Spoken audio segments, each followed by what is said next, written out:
7, 6, 5, 4, 3, 2, 1. You'll never have the sacred stone. Oh, this you crazy mother. The Savachi syndrome, I'm telling you, I'm like, well, holy shit, that was crazy. Wait for it. Thick and slick.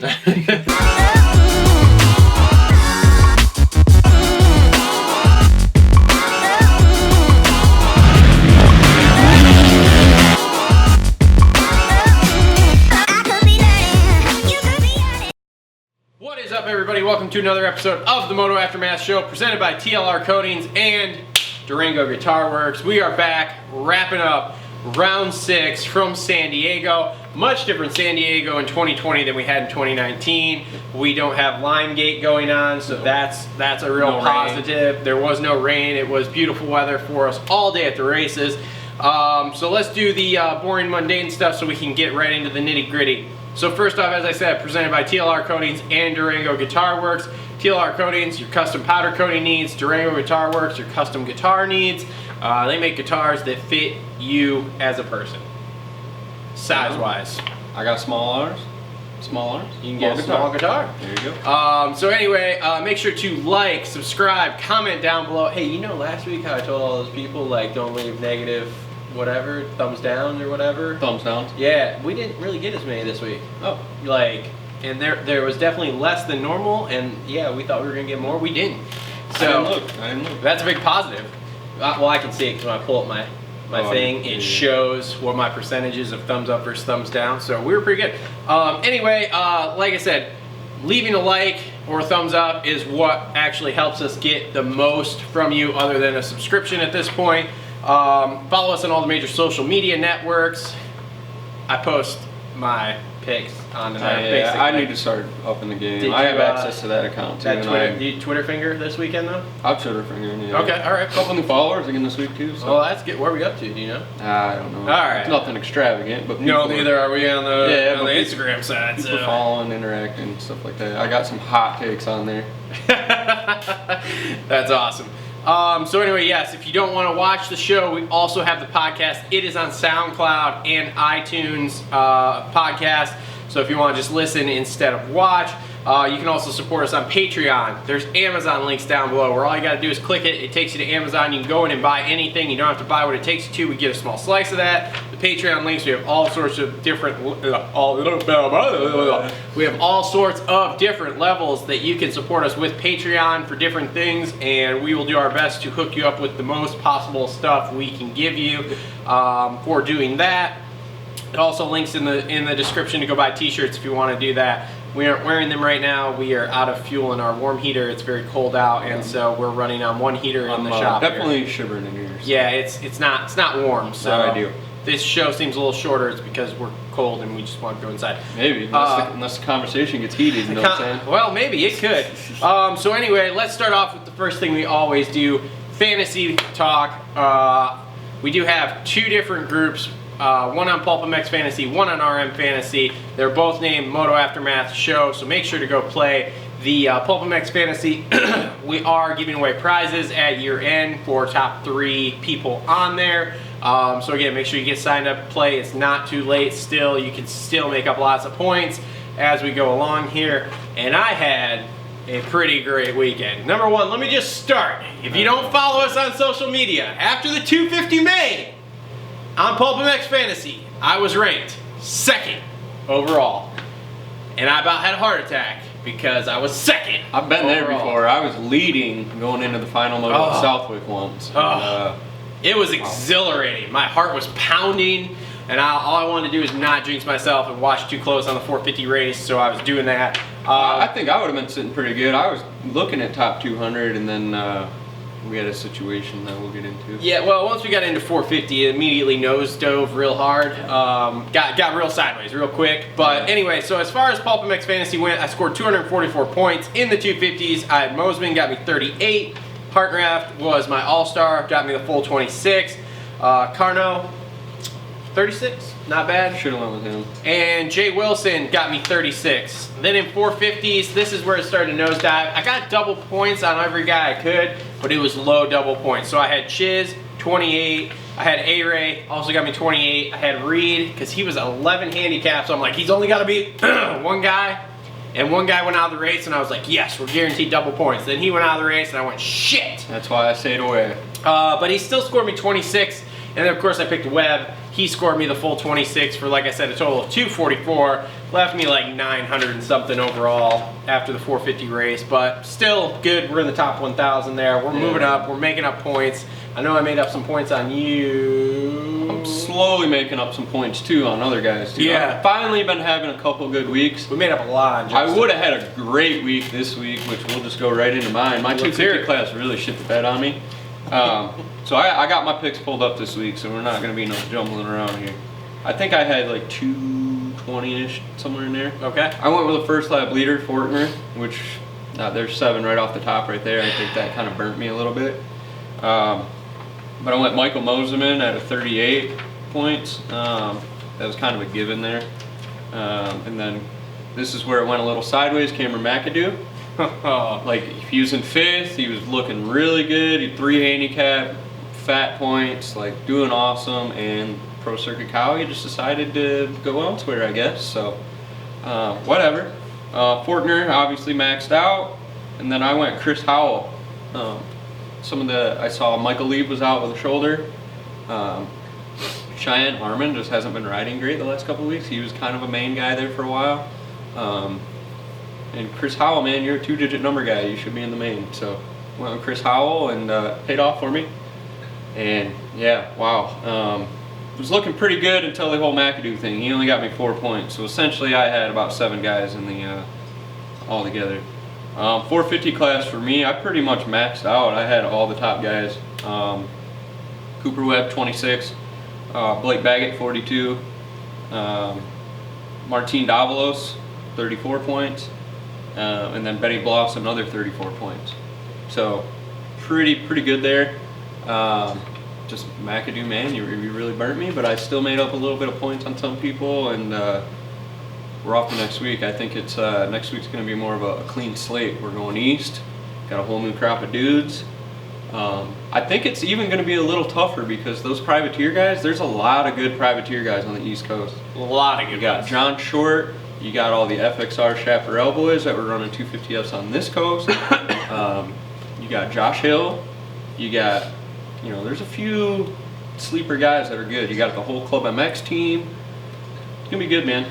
It's definitely going to be different look. It's going to be a good. For me, I'm looking at hitting the reset button. I'm excited. I just want a reset. I want to stay where I'm at, which is right here. I'm in the middle. I'm not up here. I'm not down here. If I can stay in that 240 to 260 every week, I'm gonna smoke you guys. Yeah. And it's gonna be awesome.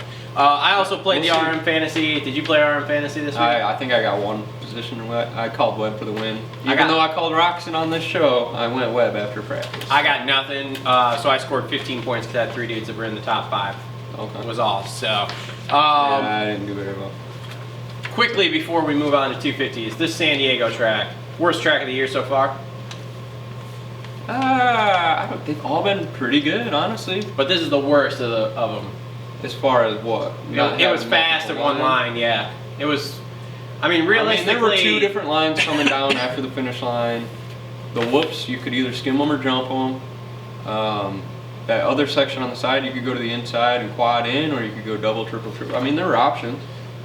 I don't know. Options on the where a few passes were made there before the finish line, the off camber. I thought it was good. I expected it to be better. Let's put it that way. When I looked at the track map and I saw there was so many 180s and everything for a baseball stadium, I thought it was going to be better. And don't get me wrong, it was the mains were good. The mains were good, but it was still kind of. I think there were more options. Yes, the track was faster. It was It was fast. a pretty fast track, but no, there's still options. Yeah. So opinion. I didn't care for it as much, but whatever. Military appreciation. Okay. Cool deal. Yeah, I I love like it. it. I I like like it every year they do it. This is something new I want to do every week. Oh boy. Who had the shit kit and who had the lit kit? Oh boy. Okay, go ahead. I'm out. 'Cause I don't You're care. out on this? You don't care? I don't pay that close of attention, so you can go ahead and do this. I think the gear is sweet. I love looking at that stuff. It's all you then. Shit kit, Thor boys. Webb, Ferrandis. You didn't like that purple? I didn't like their gear. It didn't match the bike. It was just kind of all over. It was, I don't know. Whatever. Yeah, I mean, you're right on it. I still kind of liked it, but anyway. Lickit, gotta go with the Fox Boys. That camo stuff looks sweet. That with the camo chrome stuff looks light, kinda the cool. chrome light over the top Yeah. of it. And that's actually a production set of gear. It's in their 180 line. Oh. So, and obviously they just changed the material for those guys. And then shout out, nobody saw him, Michael Lee had a real cool setup. So go on Instagram. With his Liat? No. The Liat stuff was pretty cool. The Liat stuff was bad. They had that special camo stuff, but Michael Lee, he's doing that sponsorship thing or whatever. He owns Canvas Gear Company, so he can just match his bike with the gear. Yep. Check out Michael Lee. He's been looking sweet all year. Okay. Idle MX sponsored him, and they had a whole pretty cool thing. Okay. I mean, we can definitely do that section every week. Yeah, if you want to pay attention to the gear, bud. If you want to do it, but I mean, pay attention to the gear now. This is a you thing. I'm I out get on it. this. I'm out on this. 'Cause Right. I don't always pay that close Let's have attention. shit kit, lit kit. Let's see down below. So yeah, comment down below which you think was the shit kit and the lit kit. And by the way, don't go on Instagram and tell a guy he has a shit kit or a lit kit. I told Barsha he had a shit kit one time, and I am now blocked. So, It's awesome. and it was back when the Alpine Star gear was ugly. Oh god, that's great. Like, You really Alpine Star has been doing a lot better job with their gear, but back like first couple years it was so ugly. And the comment was like, or his caption was like, "Oh, I had a lit kit this weekend." I put, "Nah, more like a shit kit." And then from then on, I haven't been able to see Justin Barsha's account. That's awesome. You're on that Steve Mathis train. You're blocked. I guess I'm blocked. Yeah. Even whatever. I haven't gotten that yet. But- I talk a bunch of shit on this show. Yeah. Well.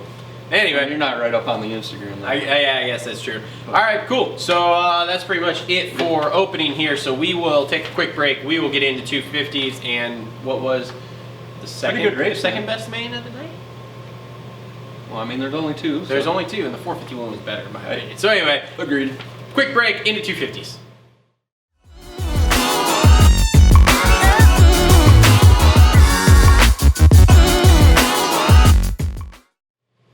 Okay, so 250 class. You want to just run down my list here? Should we just Run do down the that? list. I mean, it was kind of a lame main other than the top two guys. Yes. So, and we can kind of get into the Forkner Cooper thing. Forkner Cooper thing. I'm starting to think that a little differently on that situation. Okay, well let's start So with you- that then. you- What are you talking about? So you were thinking Cooper was better than Forkner, right? Yes. Okay, I'm starting to see the Forkner of last year starting to show up. They made those bike changes. That bike is amazing. He looks good in the whoops now, somehow. Okay. Yep, he does look better. And that's a big piece of the puzzle for him. Yep. Okay, he was doing lap time battles with Frenchie. He was. He was on pace. Is he mentally fucked up? But I do want to point out Forkner was doing his hot lap, going to the inside and cutting across the transponder line. Mm-hmm. Okay. When Ferrandis did his fast lap, Went he to went the all the way. outside. He went all the way to the corner. So Yep. I wanted to point that out. But he's definitely on the rise. Where Cooper, I think, has just kind of tapered off, man. He Cooper- started right up there with those guys, and he was just there. It's definitely starting to become very distinct as to number one, number two, number three, as far as the West Coast goes. And I think it's literally what they finished last night. Actually, the top four I think are very defined, and then all hell breaks loose from 5 on. Yep. But I mean, you literally are. Frenchie is the fastest dude on the West. Forkner is second fastest. Third is Cooper, and then fourth is Mosman. Yep.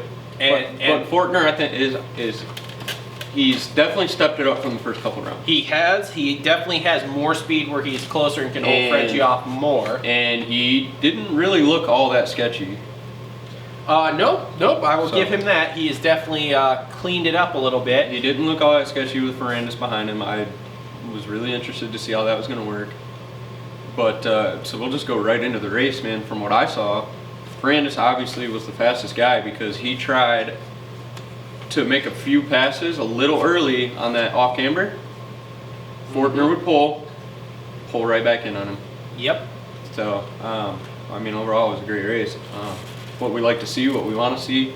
Pass was clean. Quit booing Ferrandis. That shit's ignorant. It'll stop here. I don't know, man. It'll slow down. It'll dwindle out. Yeah, but still. He isn't going to be around for 6 weeks, so it'll dwindle. Maybe. It must suck to be the fastest guy, I guess. Well, I liked it. Did you listen to the press conference? I did not. Cooksey straight up asked him, you know, you keep getting booed and stuff. Are you thinking about just embracing this and being the anti-villain or the anti-hero, whatever? Yeah.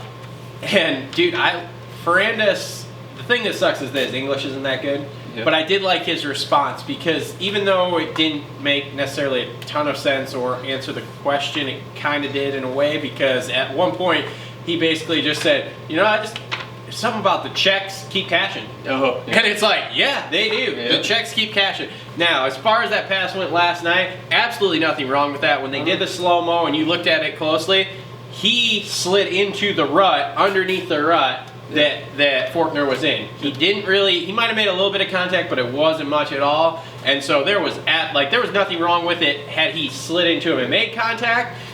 There was even less wrong with it when I watched the replay. And again, that goes back to Forkner's awareness on track, I think. You've seen it a million times, just like the whole deal at Red Bud a couple years ago when Plessinger went to the inside. There's how far the outside there where you can see the guy on the inside and he does not let off. Uh-huh. I mean, I get it, Forkner was committed really early in that corner, but you gotta kind of have it in the back of your head, like Ferrandis tried making a pass there 2-3 times. Square him up. Barsha did it in the main to Tomac. I mean, I think that'll all come. He'll learn from that stuff. He's young, but a guy like Barsha Tomac on the inside like that, I mean, it was a little different situation, but he kind of anticipated it coming and he could have turned out and went. But either way, it was still clean, awesome pass, slid it in there, you know, did what he had to do, cashed the check. So Check went right in the bank. Yep. So. Guaranteed. So a couple questions about this. Yep. Number one, is Forkner, do you think, mentally screwed at this point for winning this title for this year? This is 2 weeks in a row that Frenchie has started with him and just been absolutely faster and hands down. I don't think so, just because I think he can hold on to the East-West showdowns and he can look at those as a positive for him and maybe try to put some people in between him and Ferrandis. So I think that kind of keeps him motivated.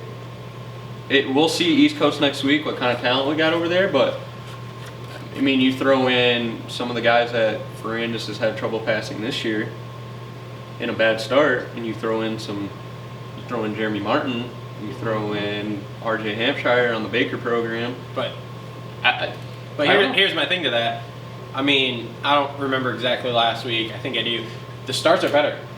For Ferrandis? He's top 5 on the start. They did get better, yes. So he's going into this break. He extended the points lead. He's beat Forkner straight up now twice. Yep. And I mean, the thing was, we all saw last night, hands down, Frenchie was faster than Forkner. Hands down. Like you said, he threw it in there. I even had on here, he was impatient.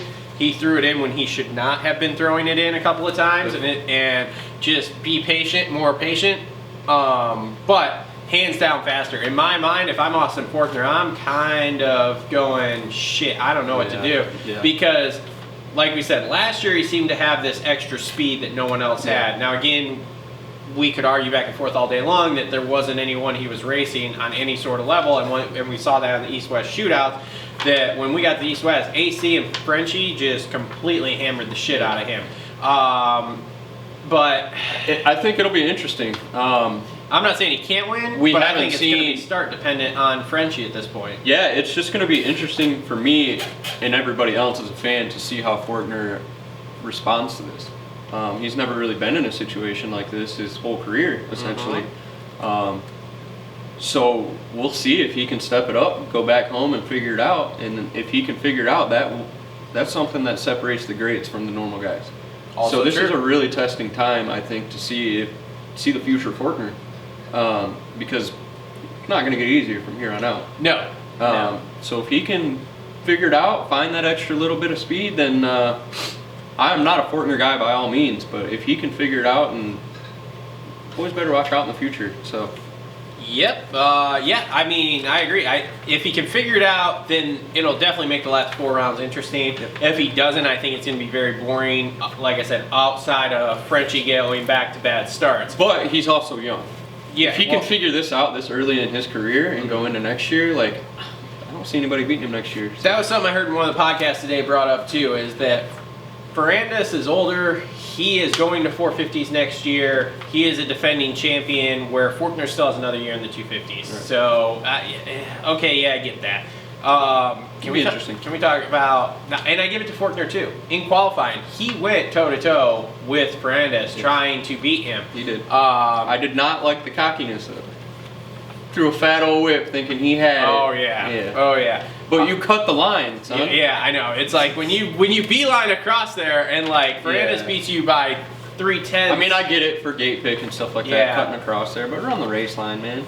And Ferrandis said that too. He's like, I'm just going to run the race line. Like, and see what happens. We're racing tonight, not practicing. But Ferrandis, dude, 6 for 6. Yeah. 6 for 6. That's impressive. Like, I wish we could go back in the archives and see, like, has that been done before? Yeah. As far as that goes. I don't think it has. I think they talked about it on the broadcast.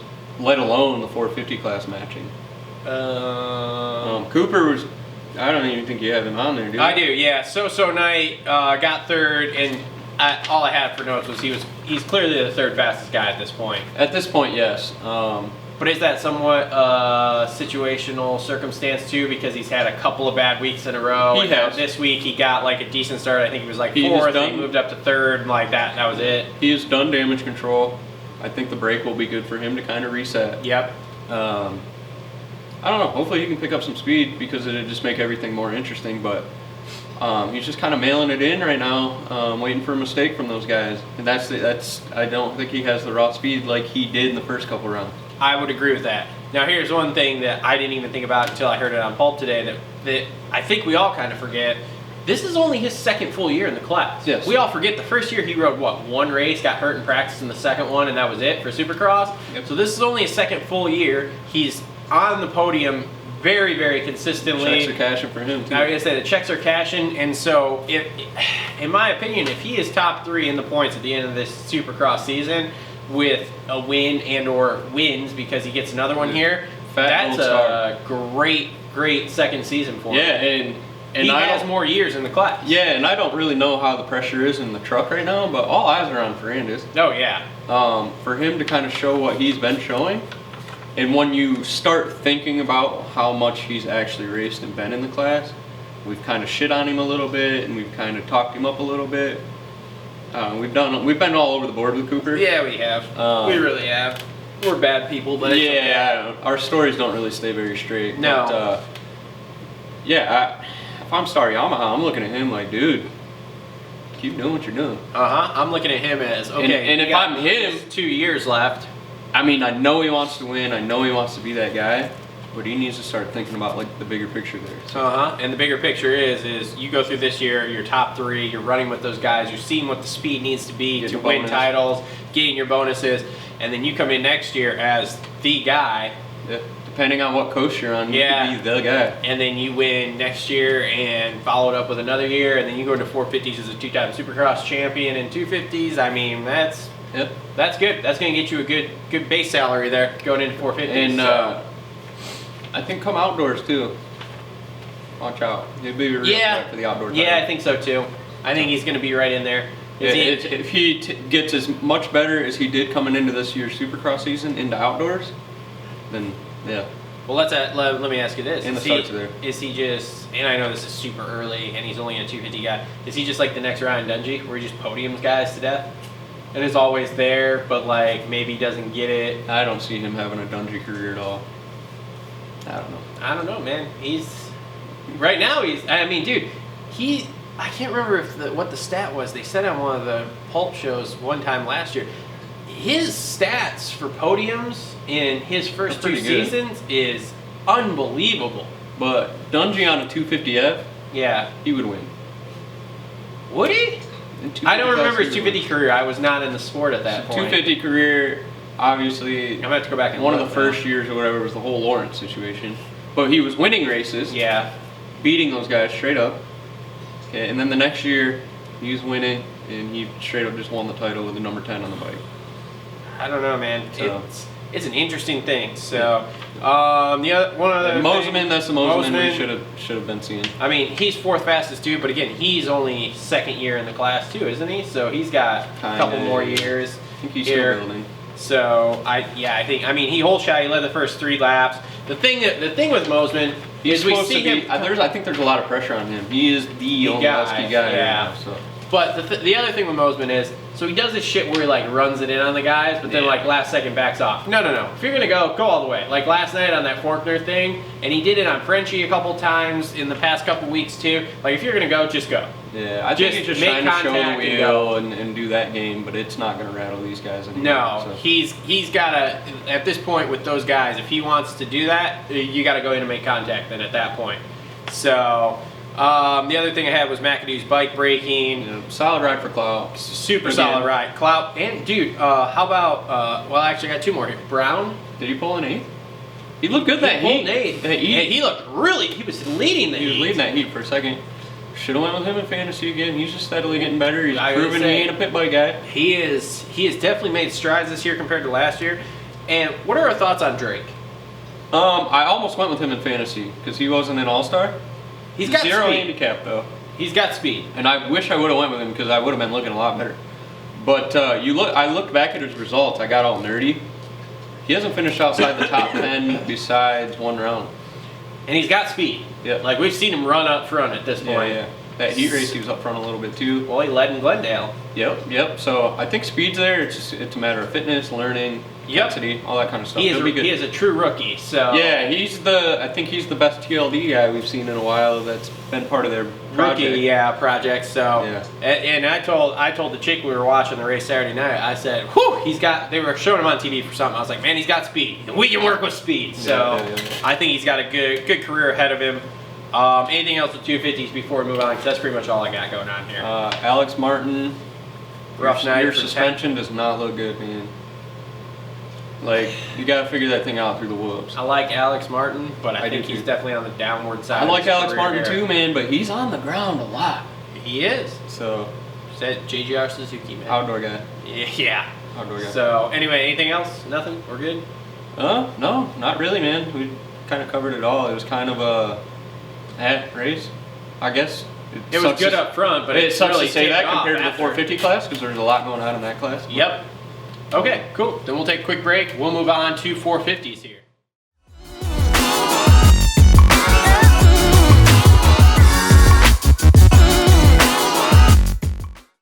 Okay, here we go. 450 time.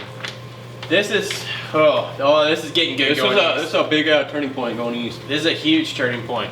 So let's just start with the winner here. Let's just start with Webb. Mad as a hornet, baby. Start with that ride. Mad as a hornet. Let's go back to practice. Look good. Fastest in Q1. He everybody wants to shit on him for the whoops thing. Look better. This is what separates him from all the rest of the guys. He knew what needed to be worked on. They worked on it, and I see an improvement. Do you know why he improved? Did you hear what he did during the week? What did he do? Just do whoops all day? No. They brought Baggett in. Oh, really? They took Baggett to the KTM track. In fact, Baggett at the press conference thanked them for letting him come ride with Coop this week. But they brought him in so that they could use his settings and kind of play back and forth off each other. That's interesting too because he was talking about the whoops a long time ago. Webb was, and it was like on the Red Bull Moto Spy or whatever. There's a lot of good inside stuff on there. Yep. And he was talking to his mechanic. He was like, "Hey, do you guys got Baggett setting?" Yeah. And they just went and grabbed it out of the notebook or whatever, and they were trying to figure it out. But no, I think that's good that they let Baggett ride at the track finally. I think Webb has been kind of, somebody mentioned it in the comments, and it really made me start thinking he's kind of missing that push at the track. I don't know if Wacko Zacko is giving him the push he needs compared to somebody like Marv. That's a whole different story. But I think Baggett is a guy that can push him. There's speed there. There's whoop speed.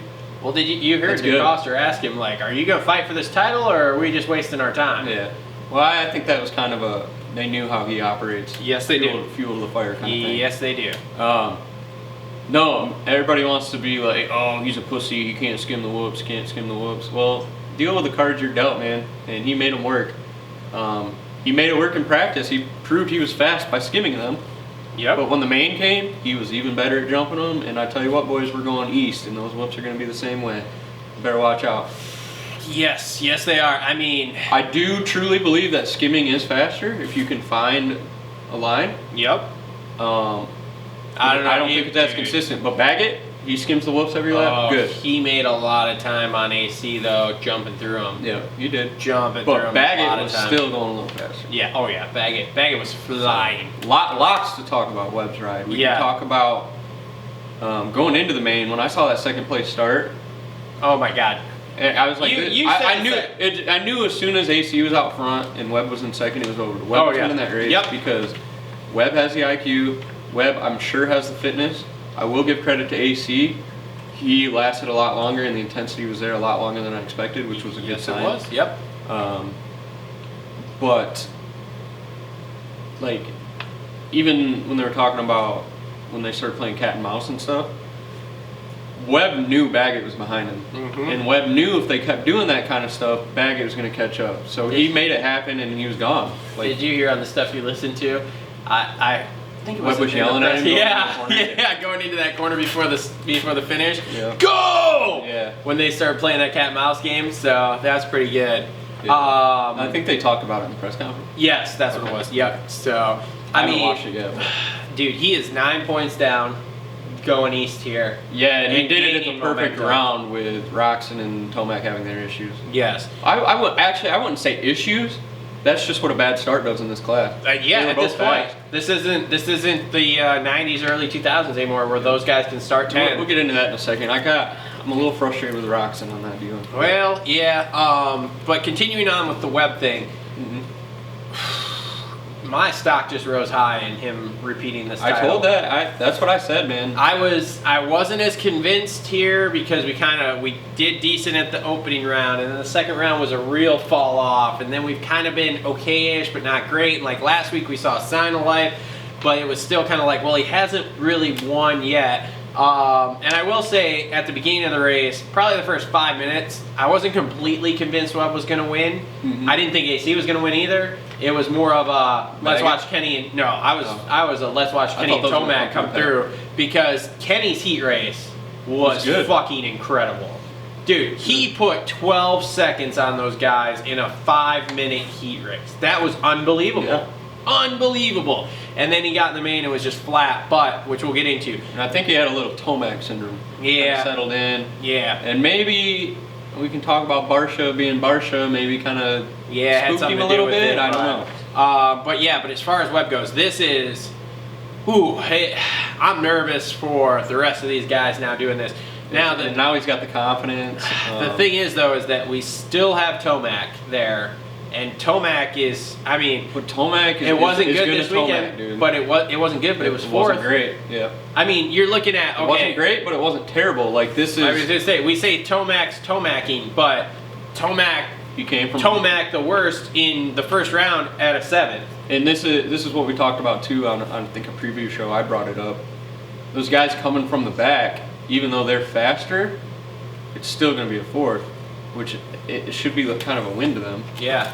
I know everybody. We kind of shit on him in St. Louis. He did come from 18th to 4th. But then again, he is supposed to be the guy. He is supposed to be the guy that is absolutely smoking everybody. He is supposed to be the guy in A2 or wherever he got his win there. But again, he's another one that starts slow. Yeah. And we've seen it year after year. Look at those years where he won 8 races and 9 races.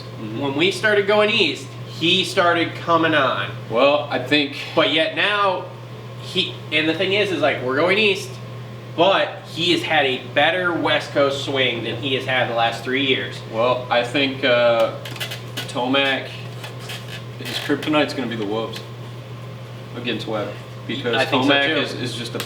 He is a skimmer. Bomber. He wants to charge and pound them. And it might not be as fast, but he's going to do it every lap, and he can't jump them. Remember, perfect example last year, chasing down Webb or whoever it was. He was trying to jump the whoops And crashed in twice. the same spot twice. It's fun, man. I'm letting the track. It's a new element that we've never really seen in this sport. Everybody's like, skim the whoops, be an American badass. Learn how to jump those things, dude. Let them break down at the test track. And I thought it was interesting to hear that about Cincerillo and Nick Way going out on the track after the press conference and looking at the whoops. Yep. So watch for AC to improve in his jumping technique through the whoops, and if he can do that, that's gonna be interesting as well. Even though he's a rookie, he's really surprising me. He is, and I think this rookie season is going pretty much great. I know we've kind of had a lull here where he was getting like some 7ths and stuff, and we're kind of like, oh no, is he doing AC things? But then again, last night looked great. I mean, let's face He it. didn't really look out of control. I mean, No. I saw the front end push a little bit a couple times, but I mean, he got a good start. Webb got him immediately, and he fired right. And I mean, he fired back. There Yeah. wasn't anything about. He about pushed Webb off the track. but that's where Webb sits back and goes, okay, Yep. show me your lines. Yep, and that is what Webb does best. Is he just sits there in the weeds and waits to pounce. Now with AC2, when he was leading, and we got about halfway. When we got to 6 minutes to go, I went, okay, what's going to happen now? Because he's openly admitted after 15 minutes he kind of falls off. And I was actually pretty impressed that he, up till the last 2 minutes, and where he lost it was in the whoops. And then after he got passed, too, he absolutely went wick through the whoops. Yep. Sketchy. Yep. But Well, his and- ball's on the crossbar. dude, and that thing of his outer two fingers go numb on his one hand right now, that's gnarly too. And I like the fact that he played it up like a boss in the on the podium when they asked, and he was just we're all like, dealing- I lost it. This was not anything to do with my hand, even though Daniel Blair said on his podcast, he did say, yeah man, dude, this fucking sucks that my fingers go numb. We're but- all dealing with something. though. Yep, so. She's right. Yes. No, I'm impressed with AC. I really didn't think that this was coming. He's Does gonna he, be in does the he mix. get a win, you think? I still think he does. Yes, I still think he does. Because look at this. In what is it here now? 6 rounds, we've gone from basically where he was openly like 15 minutes. I can't do it anymore. Basically, to now he went 18 minutes with it and still was there. I mean, it was just Webb's night. That was all there was to it, but was still there. So you give me another 3-4 rounds, all of a sudden he's going to have that 20 minutes locked in. But I also want to see 2 or 3 more rounds because his whole career, this has been the last round. He's on a break right now. Yeah. But now he's got to still keep charging. So I want to see how that plays out as well. I think he'll be okay with that. Yeah. I don't know. I don't know that that's He gonna doping? be- we don't have time to get into that. Trust me, we could do a whole podcast on my thoughts on that. Yeah. Okay, so you want to talk about? We can talk about Baggett here really quick. I thought. Good start. I was man. waiting for Baggett to drop the hammer Chupacabra style, but I guess some lappers got in the way. But Yeah, he was coming. close, did He it? started Oh, making a he charge. was. You could see him. Yep. And I remember tweeting, I said, don't count Baggett out of this. Like, he was coming. Mm-hmm. I was expecting some cat and mouse stuff kind of go, but Webb handled that great. Yep. So He was very much waiting in the wings to do it. From what I've heard, yes, Bloss got in his way. He was not super happy with him, even though they're buddies. Bloss. Lost, whatever, sorry. Anyway, he was not super happy, even though they're buddies, and that was pretty much what cost him getting up there and making this very, very interesting for us. Okay, so let's So do we see this Baggett next week? The world may No. never know. Somebody asked me that at the press conference. He goes, that's the $1 million question. If you figure that out, dude, we'll make a bunch of money as to why I'm up and down like this. That's what he says. Yeah, he's like, at this point, I just sit back and ride the roller coaster. Like, I don't try to fight it anymore. So, I don't know. I mean, I think we'll see him, again, good at races. And then some races, we will never see him. So, okay, so let's talk about Kenny and Eli. First off, I've already touched on this. Kenny's heat race was absolutely phenomenal. Absolutely phenomenal. Just left everybody in the dust. But him and Eli buried off that start. And it was cool to see them working through the pack, and then Tomac kind of got a little bit of a run on him and was able to get to Barsha. Yep. Then they had their little cat and mouse game. And I don't know if Kenny saw that and was like, I don't feel like messing with Barsha. You know, the thought crossed my mind here as I was rewatching the race yesterday to do the notes. You saw Eli and Barsha going back and forth at it. You then saw at the one point there, right before the first set of whoops, Kenny close up in that corner and about turn down on Barsha and go through the whoops and try to get him. But then you didn't really see Kenny do anything again. No, and it was kinda settled almost in. to the Weird. point of Ken. I could almost, in my mind, I could almost see it in Kenny's mind of, shit, I've fallen out of the title in San Diego before. I mean, what was it, 2 years ago, where he got together with Webb over some dumb shit and broke his other arm all into pieces. He goes, if I sit here and take a 6th, yeah, I may lose the points lead. Yeah, I may do this. Yeah, I may do that. It's not great. I'm still Look, not far out of it. but I'm not far out of it, and we're going east, and I'm still racing Could instead of crossed sitting his at mind. home watching. Yeah, could have crossed his mind. But, man, as fast as he went in that heat race, As fast as he went in that heat race, I expected him to make quicker work of everyone they were going through there. Right. Than I what thought he it was did. just be him and Tomac through the pack together, but Yep. Barsha put a stop to that. So It really and that was a would've. sign of the Barsha that we should be seeing. Well, But I think I don't care what you say, Barsha's a tick off of the speed Tomac has. Barsha is a tick off of, yes, those top, I would say the top 4. So what do you think of the aggressive riding? You're getting past, you're going backwards. Do you start playing that game? Or do you just let the guy go because you know you're slower? I am kind of on the trend with Jason Thomas. Aggressive riding's okay if you're going forward. When you're going backwards, you kind of just look like a chotch. Yeah, so if Eli was doing it, we're cool. Yeah. Because he's moving forward, he's the fastest guy. Yep, and you know, and Barsha always rides somewhat aggressively, so whatever. But as a fan, it was sweet. The way that was going, where it's like, okay, you're about to drop 2 more spots because you have Ken and Eli there, and let's face it, they're both faster than you, and they're going to go through you. To me, it was just like, dude, what are you doing? All you're doing is fucking them up. It just makes you look dumb. I liked it because Tomac, when people start doing that to him, he implodes. Yep, but he didn't really. I think if it would have kept going. Well, maybe. If it would have kept going, he would have imploded because remember the whole Dean Wilson thing? Yep. Pretty much ruined Dean Wilson's career, by the way. Webb at Daytona. I mean, who else has he tried taking out? And he tried taking Reed out one time, took a spoke to the wheel. Like, he's kind of imploded in those situations before. So.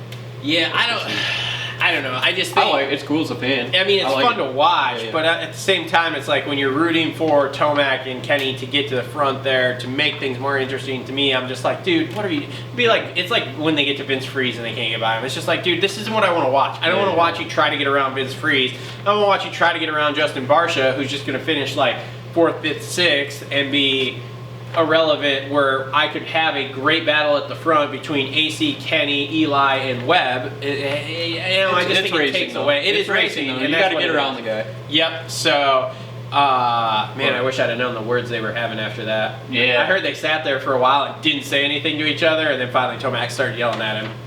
And I would love to know what was said. Yeah, Tomac was being a little girl about it. I don't know. I'd have been yelling at him. Yeah. He'd have been getting an earful out of me. I mean, we're always critical about Tomac having those Tomac rides. That was a Tomac ride for Roxon. It was. So, and I would like to know, did his foot start hurting? You know, because there's a lot of what ifs, ands, and buts. Yeah, but I don't. He's another guy that is supposed to be the guy. Yep. And looked like it in the heat, but then maybe in the main, the track just broke down differently than he thought. His setup was a little off, and like I said, another part of me fully believes that he just saw what was happening and was just like, yeah, I'm not ending up on the ground. I'm just going to take my 6th.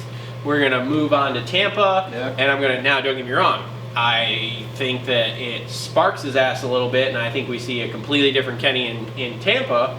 But yeah, so keep an eye on that. That's my thoughts. Now, you want to talk about some crazy riding. Did you hear about the Anderson-Brayton thing? No, I did not. Okay, so because I didn't know what the hell happened to Anderson. Okay, well, let me fill you in because I've been listening to Pulp and Main Event Moto here this morning, so I have most of the details on this point. From people that were there. Yes. So I guess what had happened was Anderson got into Brayton, and Brayton pretty much decided he had enough, and so they went Anderson pushed Brayton off. Brayton missed a couple jumps, came back on, did a double, and beeline straight for the end of the corner and took Ando right the fuck out. No way. And then he got himself a trip to the AMA truck after that, and it basically turned into him being in the AMA truck with them saying that was completely uncalled for, and him saying, dude, what about him taking me out 2 corners before? What about the 5 other so Brayton times? didn't take up with no shit. Nope. Brayton basically said, from what I heard on these shows that he told people that were there, it was basically a situation of, I'm tired of taking his shit. He reached my breaking point with me, and so I went at him. And Brayton's one of those guys that, like, he's very calm, and he can ride like that if he has to, but he doesn't. But let's not forget, Brayton cut his teeth in arena cross. Yep. So he knows how to go in and bang bars with the best of them, as far as I'm concerned. And so, yeah, I don't think... Interesting. And let's be honest, that's an Anderson style move. Like, he hangs it out and stuff, but that's what he does. Is he's another one, kind of like Ferrandis almost, of when he passes you 90% of the time, he's going to make contact with you. And I could totally see in Brayton's defense, because Brayton is a nice guy that, like, there's a point, you reach your breaking point, and if this has happened to him. I don't remember in years past with Anderson on him. Because Anderson was looking fast in that. He caught Baggett. Yeah, and then blew the spokes out of his Yeah. wheel, which is a prime example of he can't pass someone without making contact, because look at what he did. He blew the spokes out of his front wheel. Contact is not helping him right now. No, so, and the thing is like Anderson does this trying to go to the front, but then here you go, you just damn near ruined your title chances Yeah, where did here. he even finish? 14th or something He was like that far that. back? He went down again is what I heard after Brayton took him out. But yes, so yeah, That's so he's interesting. like That 14th is place interesting. finish. Oh dude, when I heard that I was like, oh Yeah. yes, I want to watch this Yeah. all the time Game now. on, yeah. Keep your eyes on that then. I don't think it's something we'll see Anderson's a Brayton do all guy the that. time, but Anderson's a retaliation guy too. yes. He's kind of like me when I'm playing Supercross on the Xbox. Oh god, here we go. So when I'm playing Xbox and somebody puts one in on me, Yeah. you got one coming. And that was what was said on both Pulp and Main Event Moto is like Brayton won't do this week in and week out, but we could definitely see Anderson show some retaliation here. Which if it gets to that point, like again, like I've said, Brayton cut his teeth in arena cross. He can go in and take you out with the best of them, and will. I mean, and this is where you get into it with these kids that jump up to the 450 class. You're racing men. And men, Yeah. and Brayton is not a kid. He's a man. He's got a family. He's got kids. So he's not going to do anything stupid. But trust me, he's also not going to take any shit off you. So, No, that's interesting. coming from a 30-something-year-old that races at a severely lower level than these guys, I am the same way. The 16-year-old comes in on me when I'm on the outside trying to stay out of your way for your 250C fucking 5th place finish, and you come out and rev at me like I'm pissed at you. And chances of me not beating your ass are very slim. Although I don't like going to jail, so that's a thing. But Yeah, anyway. I would just take her back to the rig and have a water. Yeah, so anyway,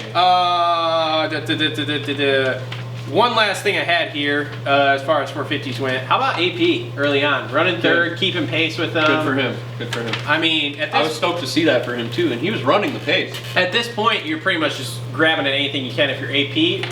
I mean, he was with them, a mistake, obviously, too much gas coming out of the corner, but other than that, I would take it as a positive. He still finished 10th going down, so that's not bad. Yep.